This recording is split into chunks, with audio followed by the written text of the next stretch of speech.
¿Os gusta ver una película 2 o más veces? ¿Alguna? ¿O leer un libro más de una vez? Yo hay alguna película que la he visto demasiadas veces, de tal manera que en según qué parte de la película os puedo decir lo que van a decir. Os digo el diálogo ya antes. Esta película a la que me refiero es Top Gun. La primera, la segunda no la he visto tantas veces, pero la primera me pilló en una época en que los aviones, Tom Cruise, chaqueta de cuero, era impresionante. Y la Kawasaki también. Lo que hoy veremos es justamente esto, una repetición de cosas que ya sabemos, de cosas que no son una novedad, pero que es necesario considerarlas varias veces. Esto es lo que hará ahora Pablo en el texto que tenemos por delante. Es en Primera a los Tesalonicenses, en el capítulo 4, y veremos los versículos del 1 al 8. Primera Tesalonicenses 4, los versículos del 1 al 8. Leemos los primeros dos versículos. Aquí dice: por lo demás, hermanos, os rogamos y exhortamos en el Señor Jesús que de la manera que aprendisteis de nosotros cómo os conviene conduciros y agradar a Dios, así abundéis más y más. Porque ya sabéis qué instrucciones os dimos por el Señor Jesús. Empieza diciendo aquí Pablo, por lo demás. Y con esto nos está introduciendo en un cambio de enseñanza que va a tener en la carta. Hasta ahora, en los primeros 3 capítulos, nos ha hablado de cómo Pablo, su equipo misionero, trabajó entre los tesalonicenses, cómo las personas de Tesalónica respondieron al mensaje. Les ha enseñado también lo bien que recibieron la palabra, el ejemplo que han sido ante los demás, y por tanto hasta ahora ha estado haciendo una mirada sobre todo, aunque no únicamente, al pasado. Pero a partir de aquí hay un cambio y Pablo pasa a mirar hacia el futuro. Es cierto que lo que hay detrás es bonito en el caso de los tesalonicenses, pero lo que hay delante también debe de ser bonito, y por eso es que nos dice lo que va a decir. Y empieza este mandato con una expresión que es muy enfática, en la que está haciendo mucha fuerza. Él dice en el versículo 1, os rogamos y exhortamos en el Señor Jesús. Normalmente cuando nosotros hacemos una expresión con este tipo de énfasis es porque previamente ha habido desobediencia. Le podemos decir a alguien, mira, por favor, hay que hacer esto, y no lo hace. Mira, hay que hacer esto, date cuenta, y no lo hace. Quizá ya la tercera vez podríamos utilizar una expresión parecida a la que aquí Pablo usa. Mira, te ruego y te exhorto que hagas esto. En estos casos en los que hay desobediencia, parece más conveniente tomar mucha fuerza en lo que se va a decir, pero este no es el caso. En este caso, los cristianos de Tesalónica no estaban desobedeciendo. De hecho, el mismo Pablo lo dice en los versículos 6 y 7 del capítulo 1, dice, y vosotros vinisteis a ser imitadores de nosotros, lo mismo que está diciendo aquí, y del Señor, recibiendo la palabra en medio de gran tribulación con gozo del Espíritu Santo, de tal manera que habéis sido ejemplo a todos los de Macedonia y Acaya que han creído. Por lo tanto, ellos no están desobedeciendo. Pero no solo esto, sino que además, si miramos ya no la traducción de la Reina Valera, sino una traducción que hace referencia a manuscritos que son más antiguos de los que traduce la Reina Valera. El versículo 1 dice: de la manera que aprendisteis de nosotros cómo os conviene conduciros y agradar a Dios, y el texto sigue diciendo: como ciertamente os comportáis. Si tenéis la Biblia textual, lo podéis leer. Pablo mismo está reconociendo aquí que estos cristianos de Tesalónica se están portando como él pide que se porten. Y entonces nos hacemos la pregunta: ¿y por qué hay tanto énfasis entonces? ¿Por qué os rogamos y exhortamos? Parece que esto tenga que ocurrir cuando hay desobediencia, pero no es el caso. Pues hay tanto énfasis debido a la importancia de lo que Pablo les está pidiendo.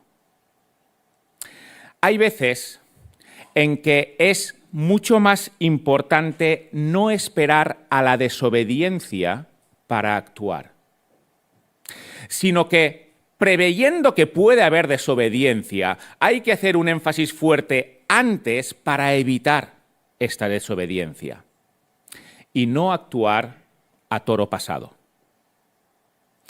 Por ello es que Pablo está haciendo aquí este énfasis. Mira, sé que estáis haciéndolo bien, sé que os comportáis como os hemos pedido, pero mirad, os ruego y os exhorto a continuar de esta manera. ¿Cuál es el mandato? Dice: de la manera que aprendisteis de nosotros cómo os conviene conduciros y agradar a Dios, así abundéis más y más. Aquí está hablando ahora de un mandato muy genérico. Es decir, está diciendo de cómo os conviene, y es cómo aprendieron de Pablo y de su equipo misionero, que estaba con Silas, estaba con Timoteo, cómo aprendieron de ellos a comportarse. En este sentido, tienen que seguir. Por lo tanto, es un mandato muy genérico, no está hablando de cosas concretas, sino en general, como habéis aprendido de nosotros, así es como debéis seguir. Pero fijémonos en lo que dice: en ello deben abundar más y más. Por lo tanto, la clave es que aquí no hay una meta en cuanto al comportamiento que los creyentes en Tesalónica deben conseguir, sino que lo que hay es un camino en el que deben avanzar. Es decir, no basta el hecho de decir: mira, nos estamos comportando bien, estamos haciendo lo que hemos aprendido de ti, Pablo, Silas y Timoteo, por tanto, ahora lo que nos toca es quedarnos como estamos, que lo estamos haciendo bien. Pablo dice: no, no se trata de esto. Lo estáis haciendo bien, es cierto. Esto es muy bueno, es cierto. Pero no se trata de quedaros como estáis a pesar de que lo estáis haciendo bien. Se trata de abundar más y más. Y esto es diferente de conformarse con un estado en el que se hacen las cosas bien. El llamado no es a conformarse, por muy bien que lo hagan. El llamado es a abundar, es decir, a añadir, a mejorar todavía más.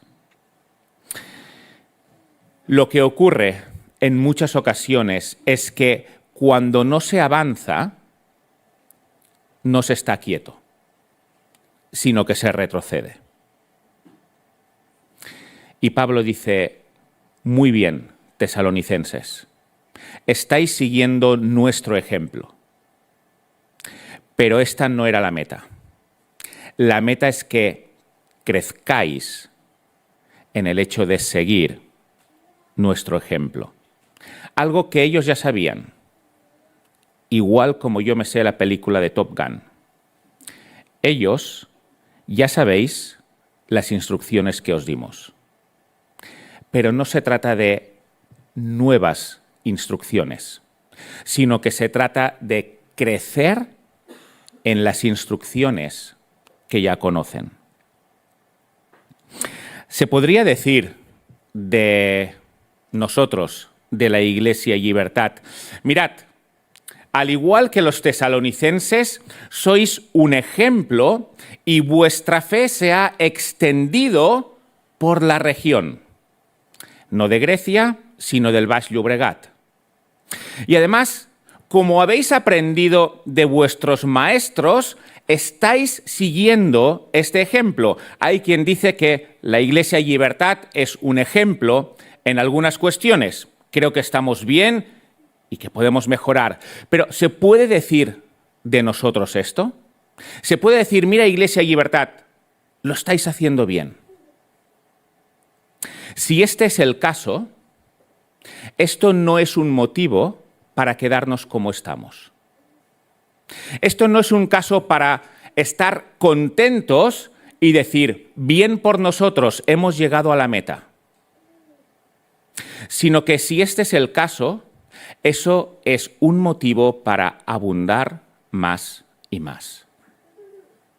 Incluso en aquellas cosas que hagamos bien y sobre todo en aquellas que no hagamos tan bien.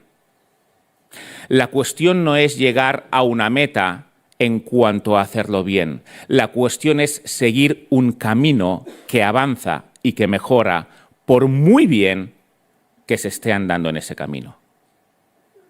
Porque lo que está muy claro es que por muy bien que estemos, no hemos llegado a la perfección. Y por tanto tenemos un camino por delante. Y si no abundamos más y más en este camino, vamos a retroceder. Por lo tanto, estemos bien o estemos mal, da igual. La cuestión es, abundemos. Abundemos en lo que ya sabemos. Abundemos en aquellas cosas que nos han enseñado.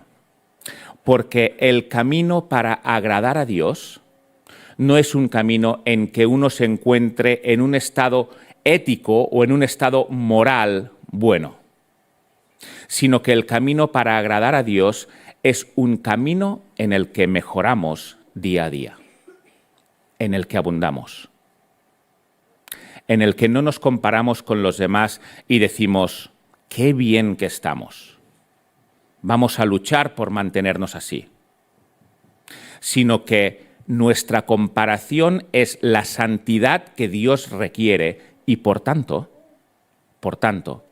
se trata de avanzar. ¿Abundamos en las cosas que ya sabemos? Por eso es importante recordarlas. Por eso no pasa nada por mirar la misma película varias veces. Porque debemos recordar lo que ya sabemos, incluso aquello que hacemos bien, para abundar más y más. Y en segundo lugar, algo que vemos del texto, se trata de agradar a Dios. Alguien dijo que todo lo que hacemos es para agradar a alguien. A veces queremos agradar a nuestro cónyuge, a veces queremos agradar al resto de nuestra familia, a veces queremos agradar a nuestros amigos y a quien queremos agradar condiciona, modifica nuestra conducta. Esto modifica lo que hacemos. Y hacemos muchas cosas para agradar a alguien, aunque ese alguien en muchas ocasiones podamos ser nosotros mismos. Este texto nos llama a poner nuestro punto de vista en agradar a Dios. Y si agradar a alguien modifica nuestra conducta para adaptarla a lo que a este alguien le gusta de nosotros, agradar a Dios también debe modificar nuestra conducta para agradarle a Él. Y esta debe ser nuestra meta, incluso como creyentes. No estamos aquí para agradar en primer lugar a nuestra familia. No estamos aquí para agradar en primer lugar a nuestra iglesia. No estamos aquí para agradar en primer lugar a nadie que no sea Dios. Y eso debemos de entenderlo. Porque muchas veces modificamos nuestra conducta para agradar a alguien y pensar que solo debemos agradar a Dios. Solo debemos agradar a Dios es muy liberador. Y debemos entenderlo tanto aquellos que modificamos la conducta para agradar a los demás, como aquellos que pretenden que la conducta de los demás se modifique para agradarlos a ellos. Dejemos libre la conciencia de los demás. Porque si realmente seguimos a Dios, entenderemos que nuestro hermano procure agradar a Dios y no a nosotros. Y entenderemos que nosotros debemos agradar a Dios y no a nuestro hermano, en primer lugar. Y esto nos libera. En esto hay que crecer. Porque, obviamente, todos pretendemos agradar a Dios. Tenemos cierto grado de deseo de agradar a Dios, pero ¿podemos mejorar en ello? ¿Podemos abundar en ello? Esto puede significar desagradar a otros. Pero en primer lugar, nuestra conciencia, nuestra conducta debe ser moldeada para agradar a Dios y no a los demás. Liberémonos con ello y liberemos a los demás con ello, porque esto es lo que Dios quiere. Sigamos leyendo, versículos del 3 al 7. Aquí dice: pues la voluntad de Dios es vuestra santificación, que os apartéis de fornicación, que cada uno de vosotros sepa tener su propia esposa en santidad y honor, no en pasión de concupiscencia como los gentiles que no conocen a Dios, que ninguno agrave ni engañe en nada a su hermano, porque el Señor es vengador de todo esto, como ya os hemos dicho y testificado. Pues no nos ha llamado Dios a inmundicia, sino a santificación. Hasta ahora ha hablado en general, el primer versículo, y nos ha dicho lo que aprendisteis de nosotros, y es lo que aprendieron en cualquier ámbito de la conducta. Pero ahora, Pablo, en primer lugar, pasa a tocar cierto tema moral de conducta. Ya no es a nivel general. Ahora está tratando de lo que es la moralidad sexual. Y en esto hay que abundar todavía más y más, porque esto es la voluntad de Dios. Y aquí el texto la resume, la introduce, hablando de la palabra santificación. Esto es lo que Dios quiere de nosotros. En esto debemos agradar a Dios y en esto sí debemos modificar nuestra conducta, en la santificación. ¿Qué significa santificación? Santificación significa estar apartado para servir a Dios. Y no necesariamente esto tiene implicaciones morales. Había, por ejemplo, en el tabernáculo y en el templo utensilios que no son personas, que son objetos, y son objetos que debían ser santificados. Y los objetos no hacían nada moral, obviamente, pero estaban apartados para servir a Dios. Solo servían a Dios, a nada más. Y esta debe ser nuestra situación también, si realmente somos creyentes, apartados para servir a Dios. Pero en nuestro caso, esto sí tiene implicaciones morales. Y una de ellas, la primera que aquí apunta Pablo, es sobre la moralidad sexual. Versículo 3, que os apartéis de fornicación, es decir, de relaciones sexuales fuera del matrimonio. Y versículo 4, que cada uno de vosotros sepa tener su propia esposa en santidad y honor, no en pasión de concupiscencia como los gentiles que no conocen a Dios. Aquí leemos esposa, pero la palabra que está usando significa vaso. Y vaso lo podemos entender como esposa, porque en la cultura judía, en la cultura hebrea, se usaba este símil de la esposa como un vaso, pero en la cultura griega no era así, sino que vaso podía significar, de hecho lo más frecuente es que significara cuerpo, el cuerpo de cada uno. Por tanto, en este caso tenemos que la palabra puede significar esposa o puede significar cuerpo. ¿Qué es lo que va a decidir qué significado tiene? Pues lo decide el contexto, lo que estamos leyendo, pero os voy a ahorrar todos estos rollos exegéticos porque el tema del contexto tampoco nos lo deja claro. Si sustituimos la palabra esposa por cuerpo, también funciona el texto. Veámoslo. Que cada uno de vosotros sepa tener su propio cuerpo en santidad y honor. Está bien. Su propia esposa, también. Pero en cualquier caso, sin entrar en demasiados detalles, lo que está diciendo aquí Pablo es muy claro. Y es que los creyentes en Tesalónica no debían de actuar a nivel sexual igual que el resto de personas que vivían en Tesalónica.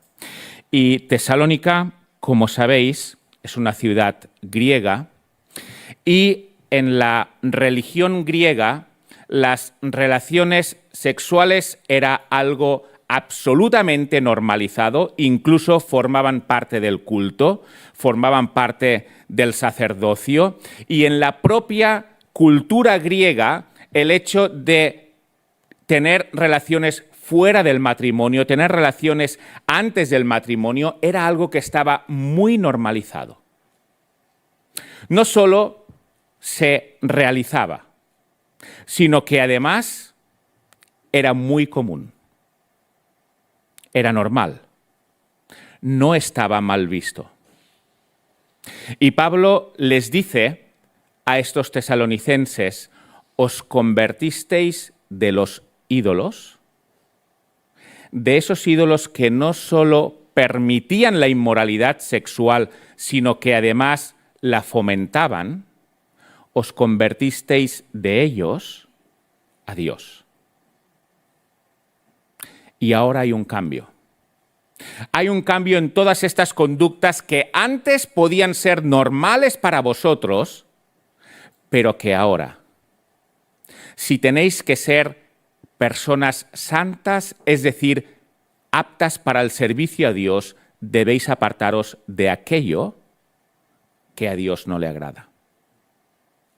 Antes sí, pero ahora ya no. Por muy normalizado que lo tuvieran. Habían cambiado una religión en la que podían hacer lo que quisieran a nivel sexual por otra que ponía límites. ¿Ha cambiado esto hoy en día? ¿Es diferente esta Tesalónica de hace 2000 años a la Barcelona actual? No ha cambiado nada. Somos los mismos. Es cierto, quizá ahora compramos con el móvil y antes iban y llevaban una monedita al mercado. Pero somos los mismos. La situación es la misma. ¿Es un escándalo hoy en día la inmoralidad sexual? De hecho, lo que es un escándalo es lo que Pablo está diciendo aquí. Eso es lo que es un escándalo, igual que en Tesalónica. El hecho de requerir estos límites es un escándalo. ¿Os acordáis de una canción, Amo a Laura, pero esperaré hasta el matrimonio? Se ríen de esto. Es un escándalo el hecho de decir, mira, creo en Dios, creo que Él ha creado la sexualidad y que Él es quien tiene el derecho a decir con qué normas debemos llevar a cabo esta sexualidad. Hablémoslo con los compañeros de trabajo, a ver qué les parece. No es diferente. Tesalónica, primer siglo. Cataluña, Barcelona, siglo XXI. No han cambiado las cosas. Pero tampoco ha cambiado las instrucciones de Pablo. Siguen siendo las mismas. Pablo hace este énfasis y empieza por el tema sexual porque muchas veces es el que más problemas trae. Cuando una persona deja de ir a la iglesia, empieza a apartarse de la fe, normalmente no empieza robando fuera de aquí. En cierta manera esto sigue siendo mal visto. No empieza insultando a los demás, no empieza maltratando a los demás, pero sí empieza haciendo aquellas cosas que son agradables y que en la sociedad están bien vistas. ¿Y qué tipo de cosas son? Las que acabamos de leer. Y aquí Pablo es enfático con nosotros. Os ruego y os exhorto. ¿Lo hacéis bien? ¿Os habéis apartado de este tipo de conductas? Perfecto. Abundad más y más. Versículo 8. Así que el que desecha esto, no desecha a hombre, sino a Dios, que también nos dio el Espíritu Santo. Quien no obedece estas instrucciones que Pablo está dando aquí, no está desechando a Pablo. Si las personas cristianas en Tesalónica dicen, mira Pablo, lo siento, pero en este sentido mi antigua religión era mucho mejor. Por tanto, en esto no te voy a hacer caso. Pablo dice, mira, no me estás desobedeciendo a mí, ni estás desobedeciendo a Silas, ni estás desobedeciendo a Timoteo, sino que quien desobedece a esto, lo que está haciendo es desobedecer, desechar a Dios. Y hay que ir con cuidado con esto, porque según el versículo 6, el Señor es vengador de todo esto. Uno de los principales alicientes para continuar en el pecado es no tener consecuencias negativas en el momento. Cuando alguien tiene este tipo de conductas, no pasa una catástrofe, no es juzgado en el momento, sino que las disfruta y a la semana siguiente las puede seguir disfrutando. Y a la siguiente también, y al mes siguiente también, y al siguiente año también. ¿Y qué es lo que pasa? Nada. Y esto es un aliciente para seguir. Pero Pablo está poniendo un freno. Cuidado. Es cierto que aparentemente no está pasando nada ahora, pero el Señor es vengador de todo esto. Por tanto, aunque no pase nada ahora, sí va a ocurrir más tarde. Dios es quien ha creado a las personas y quien ha creado la sexualidad y por tanto es quien tiene derecho a decir cómo debemos llevar a cabo la sexualidad. Y si no obedecemos, Él es vengador de todo esto.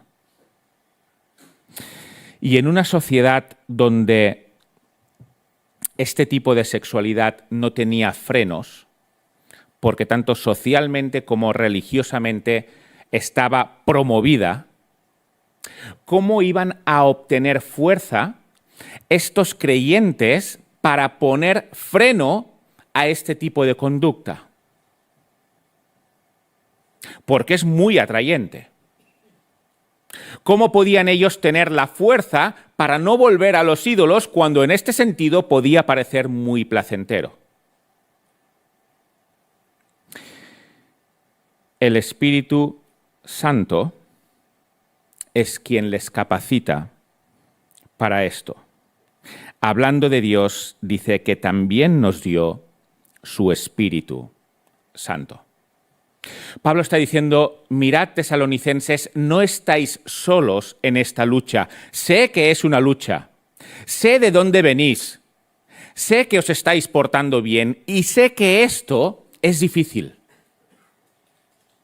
Pero el mismo Dios que pide este tipo de conducta es el Dios que nos da el Espíritu Santo y el Espíritu Santo santifica, y esta santificación es la que Pablo está diciendo que deben tener aquí los tesalonicenses.